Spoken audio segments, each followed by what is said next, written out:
Her eyes gleamed with excitement as she traced the blade's edge along Kiba's skin, eager to begin her work. Desperation clawed at him as he struggled to reason with her. "Wait, let's talk about this," he pleaded, his voice tight with panic. But she was far beyond the point of conversation. Her mind was set, her grip steady. "I was never trying to hurt you," he tried again, his words tumbling out in a frantic rush. But before the first cut could be made, ding dong. The sudden chime of the doorbell echoed through the room, freezing her in place. Someone was outside.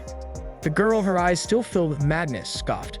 "I'll just ignore them," she muttered, gripping the blade tighter. But the relentless ringing continued, again and again, refusing to be dismissed. Her irritation grew as she glanced toward the door. Then came the sound of the doorknob rattling. Her expression darkened. Was this some kind of prank? No, something was off. This wasn't just a visitor knocking impatiently. Whoever was out there wasn't just twisting the doorknob, they were trying to force their way in. When the door finally swung open, Tamada took in the scene before her. Kaiba was completely bound, struggling against the restraints, while the wild-eyed girl loomed over him, a blade in her grip. Tamada let out a low whistle. "Well, this is interesting." Of course, breaking in had been easy for her. She had plenty of tricks up her sleeve. But now she had something far more important to deal with. She scoffed, her eyes filled with disgust. "This is beyond pathetic." Kaiba, still struggling against his restraints, desperately tried to explain. "It's not what it looks like. You have to help me." But she simply crossed her arms and smirked. "Oh please, this only happened because you refused to listen to me in the first place." The crazed girl's eyes widened in realization. The voice on the other end of the phone, it was her. With a twisted grin, she confirmed it. "So it's you." Her expression darkened as she tightened her grip on the blade. "Then I'll just have to kill you too." Tamada let out a nervous chuckle, raising her hands in a placating gesture. Whoa, let's not get ahead of ourselves. I didn't mean to upset anyone. I just wanted Kaiba to experience real love, that's all." The crazed girl paused, her expression flickering with uncertainty. Tamada's words didn't add up. This had to be a lie. If what she was saying were true, then why was she always whispering in Kaiba's ear, guiding his every move? Narrowing her eyes, she snapped, "You're lying." If that were true, why would he need you constantly telling him what to do? But Tamada remained unfazed, offering a confident smirk. "You've got it all wrong. I didn't manipulate him. I only gave instructions. The choices were his. He followed my orders because he wanted to." Tamada spoke with unwavering confidence. "He has placed his entire life in my hands. What he says, what he wears, even the smallest decisions. From now on, every choice he makes will be mine to decide." She flashed a knowing smile before adding, "And in the end, he'll have a happy life. Don't you think that's wonderful?" Her words hung in the air, challenging the crazed girl to see things from her perspective. With a knife pressed against the boy bound in her home, the crazed girl scoffed. "None of this makes sense. You're completely insane." But Tamada remained unfazed. She didn't see herself as crazy. Far from it. Every word she had spoken was deliberate, every action carefully thought out. In her mind, she was the only one who truly understood what needed to be done. Brandishing the knife defensively, the crazed woman warned them not to test her. With wild determination, she stepped toward Tamada, her voice sharp with fury. "Rivo is not some toy for you to play with," she spat, her grip tightening on the blade. Sensing the tension spiraling out of control, someone cautiously suggested she take a breath and calm down. But she scoffed. "I am perfectly calm," she declared, her eyes burning with conviction. Then, without hesitation, she turned to Tamada and snapped, "Now shut up." It didn't take long for them to realize that this woman's mind was completely unhinged. "You really think Rivo would be happy about this?" Someone challenged, their voice steady but firm. "If you take that boy's life, you won't just be hurting him, you'll be turning yourself into a murderer. And the worst part, you won't even realize what you've done until it's too late." The words hummed in the air, but whether they reached her or not was another matter entirely. As those words sank in, the crazy woman's expression shifted, her wild eyes flickering with hesitation. For a brief moment, she seemed lost in thought, caught in the weight of the realization. That split-second distraction was all they needed. In a swift motion, the knife was snatched from her grip. But even unarmed, she wasn't done yet. With a sudden burst of desperation, she lunged forward, grabbing the girl's head with both hands, her fingers digging in as if trying to regain control of the situation. Without warning, she leaned in and kissed her. The sudden action sent a jolt through the room, leaving everyone stunned. The soft, almost dreamy voice, she suggested that they could all be truly happy together. All they had to do was trust her. She would guide them to happiness, shaping their future exactly as it should be. Ro, still reeling from the shock, couldn't believe a word of it. But Tamada, ever unwavering, met her gaze with certainty, insisting that she could make it happen. She recognized that the girl's life had likely been difficult up until now, filled with struggles and hardships.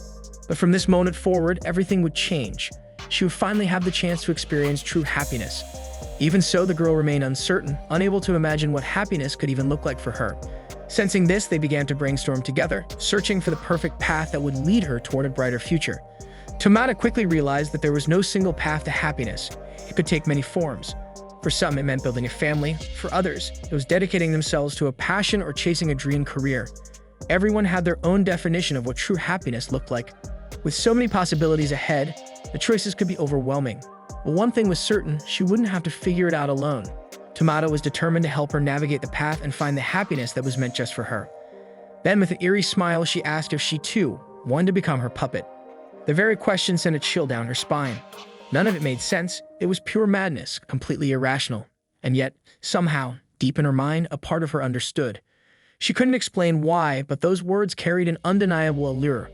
A strange, irresistible pull urged her to surrender, to let go of control, to place every decision, her entire life, into this girl's hands.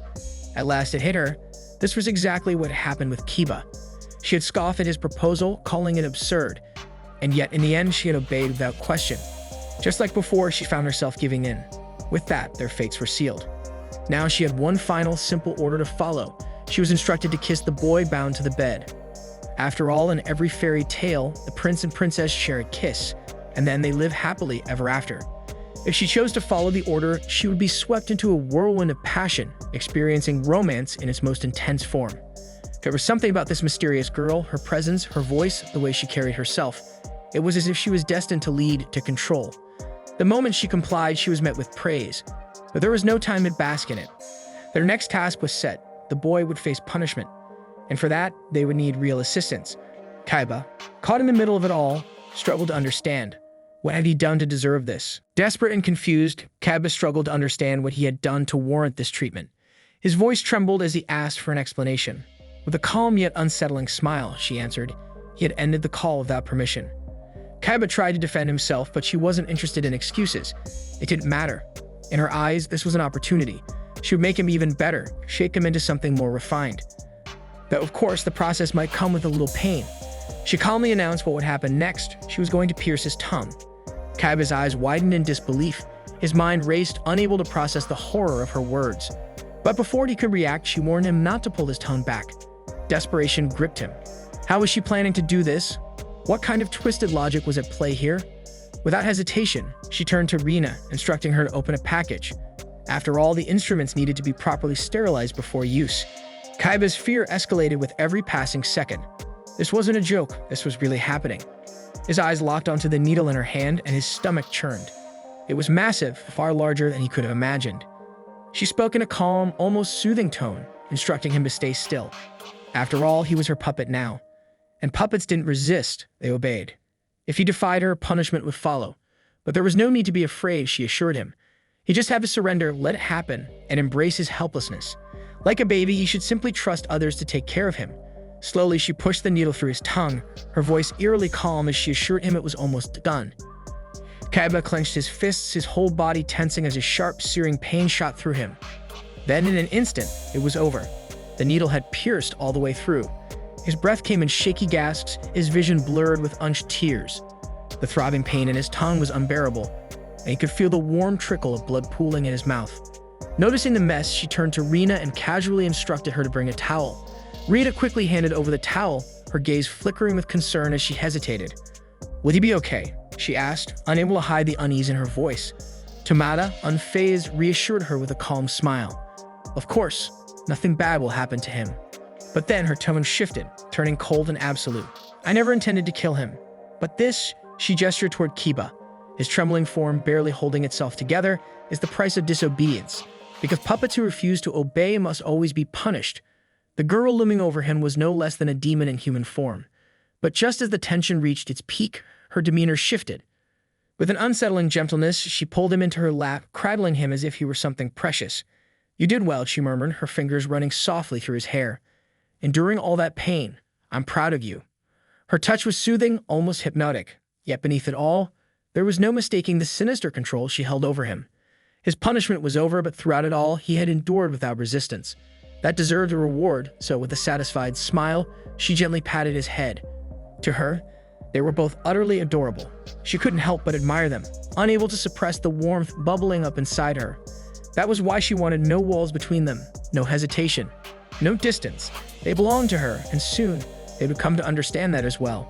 She posed a question, her voice laced with curiosity. Do you know what people desire most? Without waiting for an answer, she smirked and revealed her own belief: love. Love was the force that consumed people, driving them to obsession. It twisted hearts, making them crave and cling with an almost reckless desperation.